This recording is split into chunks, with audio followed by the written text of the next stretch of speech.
Si tu ne sais pas te vendre, tu ne pourras jamais devenir la référence dans ton secteur d'activité. Et oui, tu dois apprendre à te vendre. Mais sache que tout le monde se vend dans la vie. Bien sûr, tu te vends lors d'un entretien d'embauche, tu te vends quand tu es indépendante, etc., que tu as ta boîte. Tu te vends aussi lors d'un date, lorsque tu cherches l'amour.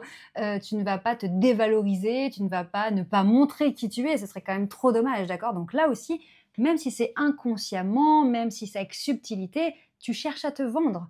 Et puis, bien sûr, en amitié, etc., on cherche toujours à se vendre puisque les êtres humains sont des êtres sociaux qui ont besoin de sociabiliser pour se sentir bien. Plus tu mets les chances de ton côté, mieux ça marchera. Mais dans notre cas, nous, puisque tu veux devenir une référence dans ton activité, devenir une autorité dans ton business, être une femme d'affaires, une chef d'entreprise, etc., eh bien oui, tu dois passer par là. Je sais que vous êtes nombreuses à détester la vente. Et tu sais, moi, quand j'ai développé ma première activité, j'avais créé une entreprise de robes de mariée avec conseil en images quand j'avais 25 ans. Ça faisait 10 ans que j'étais en maladie, que j'étais complètement coupée de la société. Oui, il a bien fallu que j'apprenne à me vendre, à vendre mes robes de mariée, à vendre mon concept. Et ça a été un apprentissage laborieux, d'accord? Je ne vais pas te dire que ça a été long parce que comme j'étais très déterminée, je me suis toujours jetée dans la gueule du loup. J'ai toujours eu ce truc en me disant, il faut que j'y aille. Si je veux progresser, rien de mieux que d'y aller, de vivre les choses et puis d'apprendre sur le terrain.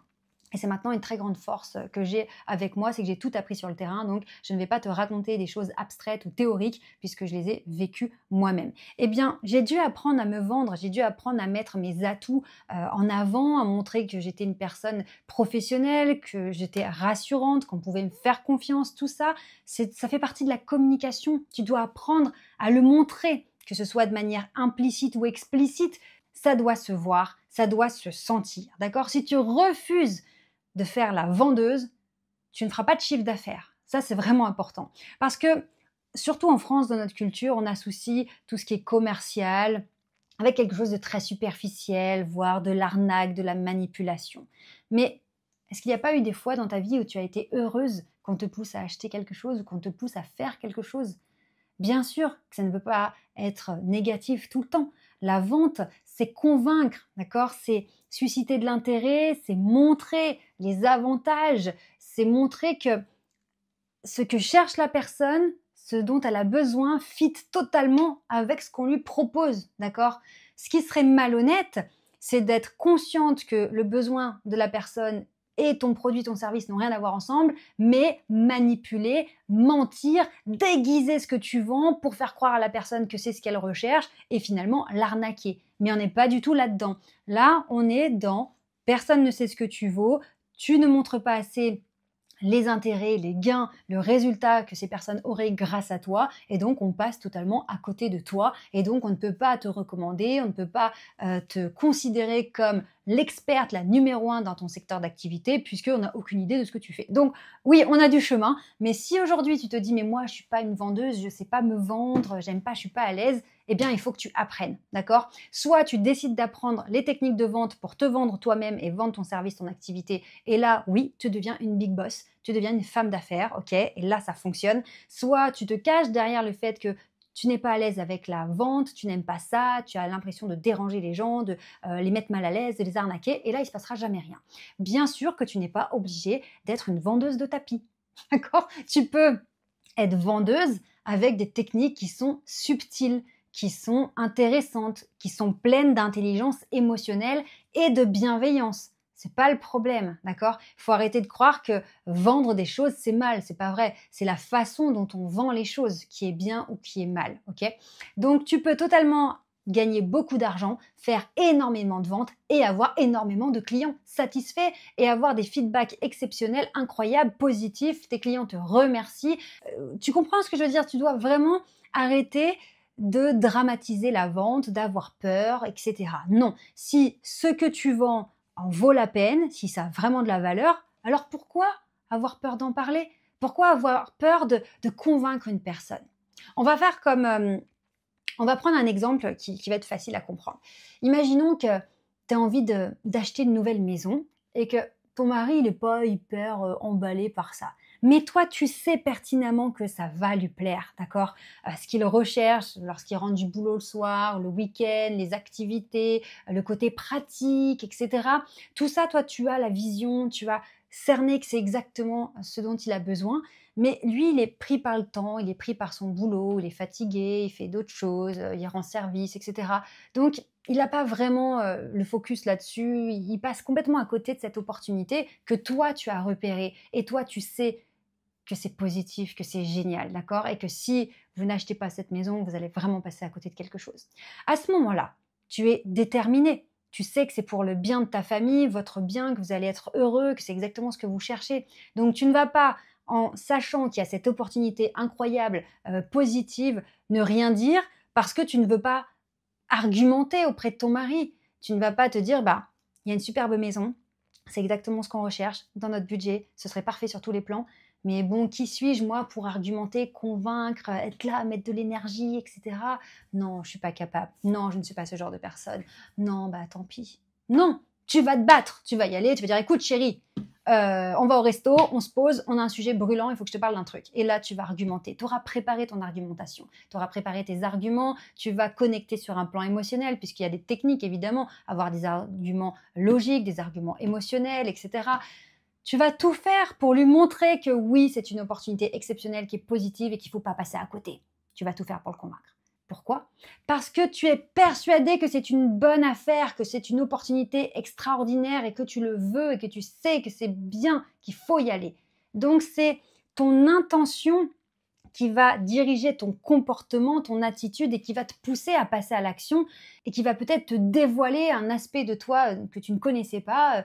Tu vas argumenter, tu vas être hyper pertinente, tu vas vraiment être déterminée et peut-être que ton mari va te dire mais waouh, mais je savais pas que tu avais ça en toi, mais tu es tellement déterminée à acheter cette maison, tu as l'air tellement convaincue, c'est incroyable.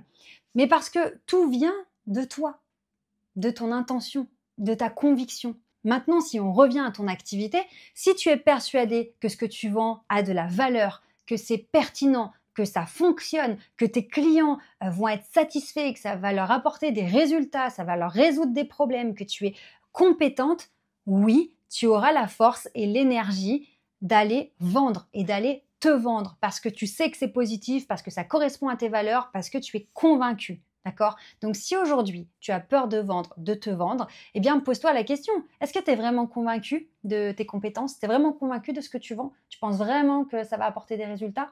Si tu doutes, peut-être qu'il faut aller retravailler au niveau de ses compétences. Ou si tu te dis, mais oui, oui, oui, je vois bien sur le papier que ça fonctionne, mais il y a toujours une partie de moi qui doute, j'ai toujours peur de mal faire, etc. Là, c'est qu'il faut que tu travailles ton socle interne. Tu sais que j'ai développé la STER Academy, puisque j'ai créé, à partir de mes 10 ans d'expérience, la méthode STER, qui signifie Système de transformation pour l'autonomie et l'intelligence relationnelle. Eh bien, tu dois travailler donc l'intelligence relationnelle, c'est tout ce qui est autour de la communication, prise de parole en public, savoir argumenter, savoir convaincre, etc. Et puis l'autonomie, c'est être autonome sur la gestion de tes émotions, la discipline, l'estime de soi, la confiance en soi, tout ce qui est qui touche au socle interne. Si ce socle interne, il n'est pas sûr, parce que tu manques d'estime de toi, tu dis je sais pas si je suis à la hauteur, je sais pas si vraiment je suis la bonne personne pour faire ça, alors même que je suis passionnée, que je suis compétente et que je suis une grosse bosseuse, c'est que tu dois travailler ce socle interne. Mais ce que tu dois comprendre, c'est que vendre, c'est pas mal.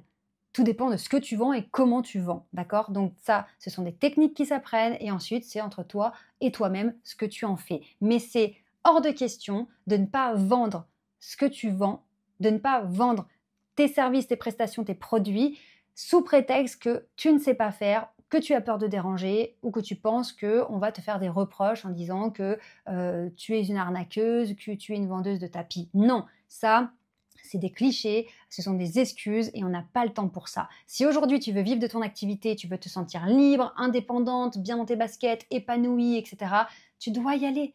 Il n'y a pas 36 000 façons de passer et de gagner sa vie avec son activité. Il faut vendre. Mais après, tout dépend comment tu veux te sentir dans cette vente. Et tu peux totalement dire que tu ne veux pas faire de la vente grossière, de la vente forcée, tout ce que tu veux. De toute façon, c'est interdit. Mais bien sûr, mais arrête de t'empêcher de vendre, d'accord? Et toutes les techniques de vente, elles s'apprennent. C'est exactement comme le conseil en image. Tu sais, souvent, on croit qu'il faut être une fashion victime, il faut connaître le monde de la mode pour vraiment avoir un style affirmé. Non, on en reparle dans d'autres vidéos, donc pense bien à t'abonner à la chaîne. Non, pas du tout. Si tu veux avoir un vrai style, avoir un vrai personal branding, c'est des règles à connaître, c'est mathématique, d'accord? Je vais pas dire que c'est tout bête, mais c'est des informations à comprendre et tu dis, ah bah ok, bah du coup tu les appliques. Et ben pour la vente, c'est pareil. Ce sont des techniques spécifiques. Quand on te dit ça, eh ben tu réponds ça, tu poses cette question pour avoir cette information et c'est aussi bête que ça. Mais tant que tu n'as pas été formé, tu peux pas le deviner, ok? Alors, si tu veux aller plus loin, j'organise dimanche soir à 20h une conférence exceptionnelle, d'accord? C'est gratuit, c'est en ligne. Pour t'inscrire, c'est très simple. Tu cliques sur le lien dans la description de cette vidéo et je t'expliquerai tous mes secrets, mes tips, tout ce que tu dois savoir pour devenir enfin la référence dans ton secteur d'activité. Si tu es ultra déterminé et décidé, si tu dis, attends, moi Charline, c'est quoi cette histoire de Ster Academy? Une académie qui est en ligne et en présentiel. Moi, je veux avoir plus d'infos parce que voilà, mon activité, je veux la lancer, je veux la développer, je suis déterminée, mais j'ai des choses qui me bloquent. Et bien là, tu prends rendez-vous avec un de mes Success Managers. Tu cliques sur le lien dans la description de la vidéo, tu auras accès directement à notre Calendly. Tu réserves ton créneau. C'est un rendez-vous qui est gratuit, d'accord? C'est cadeau et ça te permettra de faire le point sur ton activité. Et nous, on va t'expliquer ce sur quoi tu dois travailler pour péter tous les scores et enfin devenir une autorité dans ton business. Je te dis à dimanche soir à la conférence, mais à tout de suite aussi pour une autre vidéo.